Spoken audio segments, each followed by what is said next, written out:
Hello है। Hello, मैं हूं अजय और आप देख रहे हैं अजय मैथ्स पॉइंट। ये हमारे माध्य का दूसरा वीडियो है। इससे पहले हमने 2 सवाल किए थे और वो भी इम्पोर्टेंट है। ये सवाल आपका 4 नंबर 3 नंबर आ सकता है। सबसे ज्यादा नंबर की प्रश्नावली है, सबसे ज्यादा फोकस करें।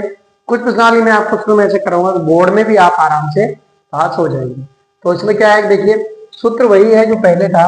सूत्र का समांतर माध्य का साइन है सिग्मा एफ एक्स बटे सिग्मा एफ। सिग्मा का मतलब जोड़, एफ का एक्स से गुणा, लेकिन एफ तो इधर है पर एक्स नहीं है। तो हम एक्स कैसे निकालेंगे? एक्स को हम बोलते हैं मध्यमान या मिड पॉइंट। इन दोनों को ऐड करेंगे 0 + 10 अपॉन 10 में 2 का डिवाइड करके कितना आया 5। ये पहला मतलब इन दोनों का मध्य का बीच का 10 और 20 30, 30 में 2 का भाग दिया 15 25। समझ गए आप कैसे निकालना है? 35 और 45। यहां तक आपको समझ में आ गया होगा। अब एफ भी मौजूद है, एक्स भी मौजूद है। अब हमें निकालना एफ एक्स। तो 5 दूना 10,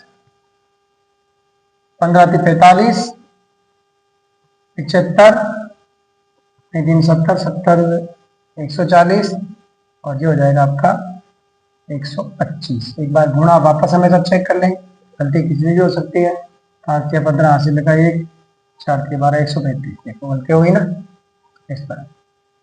अब इसे जोड़े, सिग्मा एफ करें 5 5 10 10 17, 5 5 10 के 15 से लगा 1 2 3 6 6 7 13 13 और 7 20। वापस जोड़ लीजिए 7 7 14 14 4 18 19 और 20, फिर 1 2 और 405।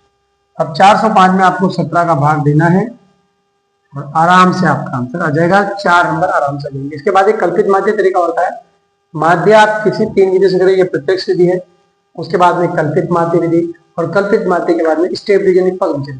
तीनों से आंसर एक ही आएगा। आप एक ही सवाल को हम 3 विधि से करेंगे, पर मुझे चाहिए आपका लाइक कमेंट और शेयर। ज्यादा से ज्यादा लाइक करें, कमेंट करें, शेयर करें, ताकि मैं थोड़ा मोटिवेशन मिले और मैं आगे बढ़ सकूं। तो हम इसका डिवाइड कर लेते हैं। अगर 17 का पहाड़ा नहीं आता तो बना के रख लें। 17 कम 17, 17 दूनी 34, 2 बार आ गया, बचा 6। 17 तो वर्षा ज्यादा था, 17 17 कम 17 30, 17 कम 17 17 51, 3 बार, फिर बचा 4, 1 पॉइंट लगा दें। बड़ा बोल लीजिए, कम से कम 9 बार 8 बार, जितनी बार 17 17 34 17 कम 17 136 8 बार चला जाएगा। आगे करने की जरूरत नहीं है, इतना ही आपका राइट माना जाएगा। और ज्यादा ही आप करना चाहें इसे लगा के आंसर अप्रोच कीजिए। तो आपको समझ में आ रहा होगा। समझ में आए तो आपका लाइक चाहिए, शेयर करें, कमेंट करें। धन्यवाद।